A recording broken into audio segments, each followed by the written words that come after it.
শিলচর থেকে সম্প্রচারিত আজকের সকালের গুরুত্বপূর্ণ বিশেষ খবরগুলি হলো: উত্তর কাছাড় পার্বত্য স্বশাসিত পরিষদের নির্বাচনে নবনিযুক্ত 28 জন সদস্যের কাল শপথ গ্রহণ করা হয়েছে।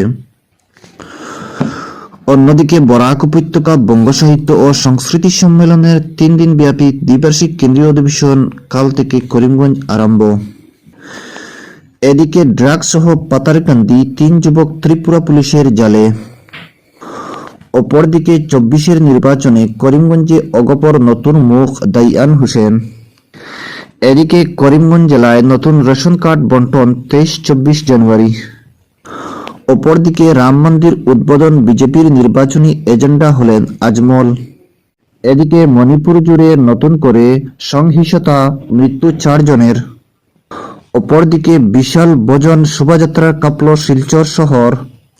দর্শক বন্ধুরা, এতক্ষণ শুনলেন খবরের শিরোনাম, এবারে শুনেন বিস্তারিত আলোচনা। উত্তর কাছাড় পার্বত্য স্বশাসিত পরিষদের নির্বাচনে নবনিযুক্ত 28 জন সদস্যের কাল শপথ গ্রহণ করা হয়েছে। উত্তর কাছাড় পার্বত্য স্বশাসিত পরিষদের নির্বাচনে 28 জন নবনিযুক্ত সদস্যরা কাল হাফলং জেলা গ্রন্থাগার ভবনে আয়োজিত এক অনুষ্ঠানে শপথ গ্রহণ করেন। জেলায়ুক্ত সীমান্ত কুমার দাস কাল নবনিযুক্ত সদস্যদের শপথ বাক্য পাঠ করান। করিমগঞ্জে কাল থেকে বরাক উপত্যকা বঙ্গ সাহিত্য ও সংস্কৃতি সম্মেলনের 3 দিনের কেন্দ্রীয় অধিবেশনের আনুষ্ঠানিক সূচনা হয়েছে। প্রদীপ প্রজ্বলনের মাধ্যমে অনুষ্ঠানের সূচনা করেন বরাক বঙ্গের কেন্দ্রীয় সভাপতি রাধিকা রঞ্জন চক্রবর্তী। পরে বিপিন চন্দ্র পাল স্মৃতি সভাগৃহে পতাকা উত্তোলন ও শহীদদের প্রতি শ্রদ্ধা নিবেদনের মাধ্যমে অনুষ্ঠানের শুভারম্ভ করা হয়। কাল বিপিন চন্দ্র পাল স্মৃতি ভবনে কালীপ্রসাদ ভট্টাচার্য স্মৃতিমঞ্চ, করিমগঞ্জ সরকারি উচ্চতর মাধ্যমিক বিদ্যালয়ে হেমাঙ্গ বিশ্বাস স্মৃতিমঞ্চ, Vivekananda college of education Sukumar Dutta স্মৃতিমঞ্চের উন্মোচনা করা হয়। অপরদিকে রাজ্য সরকারের উদ্যোগে করিমগঞ্জ জেলার মদননগর হাই স্কুলে কাল নবম শ্রেণীর ছাত্রছাত্রীদের মধ্যে বিনামূল্যে সাইকেল বিতরণ করা হয়। এ উপলক্ষে আয়োজিত এক অনুষ্ঠানে পাতারকান্দি বিধায়ক কৃষ্ণেন্দু পাল সহ ছাত্রছাত্রী ও বিশিষ্ট ব্যক্তিরা উপস্থিত ছিলেন। আসাম বিধানসভার উপাধ্যক্ষ ডক্টর নোমারুল মুমিন আগামী 23 জানুয়ারি থেকে 3 দিনের বরাক সফরে শিলচরে আসছেন। উপাধ্যক্ষ ডক্টর মুমিন এই 3 দিন কাছাড়, করিমগঞ্জ ও হাইলাকান্দি জেলা হিতাধিকারীর মধ্যে আনুষ্ঠানিকভাবে রেশন কার্ড বিতরণ করবেন। আগামী 25 জানুয়ারি দুপুর 1টায় ডক্টর মুমিন দিশপুরের উদ্দেশ্যে যাত্রা করবেন। অন্যদিকে কাছাড় জেলা সমাজ কল্যাণ বিভাগের পক্ষ থেকে জানানো হয়েছে, আগামী 24 জানুয়ারি জাতীয় কন্যা শিশু দিবস 2024 উদযাপন করার জন্য এবং বেটি বাঁচাও বেটি পড়াও ব্যানারের অধীনে উদযাপক সফল করার জন্য কাল থেকে 5 দিন ব্যাপী কার্যসূচি গ্রহণ করা হয়েছে। নারী ও শিশু উন্নয়ন সম্পর্কিত বিভিন্ন বিষয় নিয়ে একটি সচেতনতা প্রচারের মাধ্যমে কাল এই কার্যসূচির সূচনা হয়। জিরিঘাটের ইউনিট ক্লাব দিকলিতে সচেতনতা প্রচার অনুষ্ঠিত হয়। এছাড়াও এই অনুষ্ঠানে অঙ্গনওয়াড়ি শিশুদের মধ্যে চিত্রাঙ্কন প্রতিযোগিতা, অঙ্গীকার অনুষ্ঠান এবং স্বাক্ষর প্রচারের আয়োজন করা হয়। আজ বিশেষ গ্রাম সভা, বিশেষ সুরক্ষা ও মেয়েদের মধ্যে দক্ষতা বিকাশের গুরুত্ব নিয়ে আলোচনা ইত্যাদি বিভিন্ন কার্যসূচি রয়েছে। এরপর আগামী 22 ও 23 জানুয়ারি বেশ কিছু কার্যসূচি আয়োজন করা হয়েছে। আগামী 24 জানুয়ারি দেওয়ান চা বাগানের জাতীয় কন্যা শিশু দিবস 2024 উদযাপনের মাধ্যমে সচেতনতা প্রচারের সমাপ্তি হবে। এদিকে নির্দিষ্ট দিনগুলিতে যেসব কার্যসূচির আয়োজন করা সম্ভব হবে না তা আগামী ফেব্রুয়ারি মাসের আয়োজন করা হবে বলে জেলা সমাজ কল্যাণ বিভাগের পক্ষ থেকে জানানো হয়েছে। এদিকে আসাম সরকারের সাংস্কৃতিক পরিক্রমা বিভাগের উদ্যোগে রাজ্য জুড়ে আয়োজিত হাইলাকান্দি জেলা পর্যায়ের সাংস্কৃতিক প্রতিযোগিতা কাল স্থানীয় রবীন্দ্র ভবন প্রেক্ষাগৃহে শেষ হয়েছে।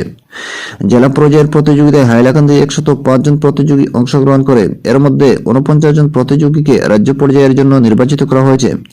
উল্লেখ্য, হাইলাকান্দি জেলার 62টি গ্রাম পঞ্চায়েত থেকে মোট 25,000-এর বেশি প্রতিযোগী পঞ্চায়েত পর্যায়ে অংশগ্রহণ করে।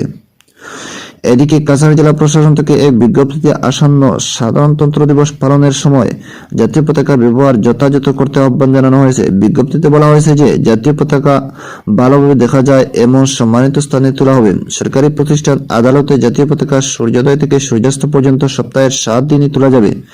জাতীয় পতাকা তোলা হবে তাড়াতাড়ি, কিন্তু নামানো হবে ধীরে ধীরে।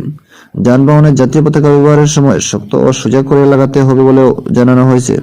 জাতীয় পতাকার সঠিক প্রদর্শন করা না হলে আইনগত ব্যবস্থা গ্রহণ করা হবে।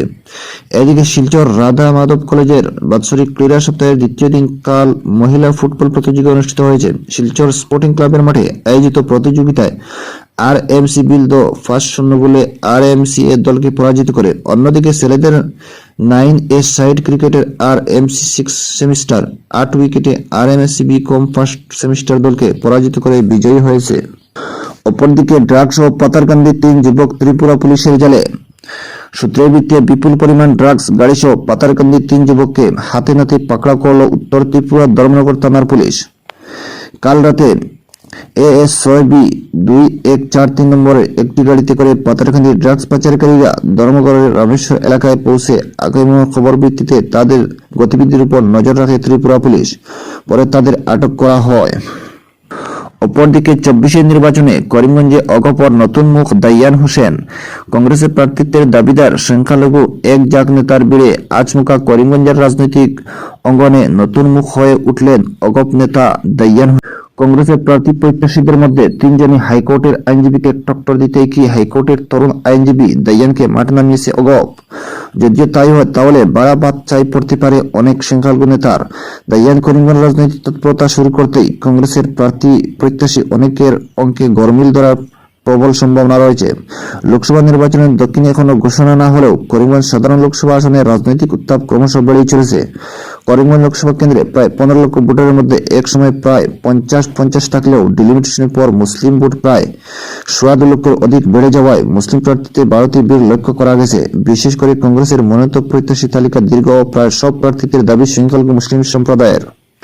এদিকে কংগ্রেস প্রত্যেকের তালিকায় রয়েছেন হাইকোর্টের 3 জন আইনজীবী। এবার হঠাৎ করে হাইকোর্ট আরেক তরুণ আইনজীবী তথা অগপ কেন্দ্রীয় কমিটির কার্যবাহী সদস্য দাইয়ান হোসেনকে লোকসভা ভোটের ময়দানে বেড়াতে দেখা গেছে। অপরদিকে রাম মন্দির উদ্বোধন বিজেপি নির্বাচনী এজেন্ডা হলেন আজমল। দেখো এ দিবানো তুম এক কাম না করো, রাম কা নাম বদনাম না করো। শুক্রবার শিলচরে একথা বলে নির্বাচনের আগে রাম মন্দির উদ্বোধন নির্বাচনী এজেন্ডা করলেন এআইডিএফ সুপ্রিমো সাংসদ বদরুদ্দিন আজমল। এদিন সাংবাদিকদের মুখোমুখি হয়ে রাম মন্দির উদ্বোধন প্রসঙ্গে বলেন, দেশ বিদেশ থেকে রাম মন্দির উদ্বোধন অনুষ্ঠান অংশ নিতে আমন্ত্রিত অতিথিরা আসছেন, কিন্তু এ পর্যন্ত তাদের থাকার কোনো ব্যবস্থা করা হয়নি। সেই জন্য রামের নামের কোনো বদনাম যেন না হয় তাই প্রধানমন্ত্রীকে শীঘ্রই ব্যবস্থা নেওয়ার অনুরোধ জানান। নির্বাচনের আগে রাম মন্দির উদ্বোধনের পদক্ষেপ নেওয়ায় তিনি প্রধানমন্ত্রীকে ধন্যবাদ জানান। পাশাপাশি তিনি ভয় প্রকাশ করে বলেন, উদ্বোধনের সময় যাতে কোনো অপ্রীতিকর ঘটনা না হয় তার জন্য বিশেষ করে মুসলিম যুবকদের ধৈর্য ধরে থাকতে হবে। মুসলিমরা কোনো উস্কানিমূলক মন্তব্যে গুরুত্ব না দেওয়ার আহ্বান জানান।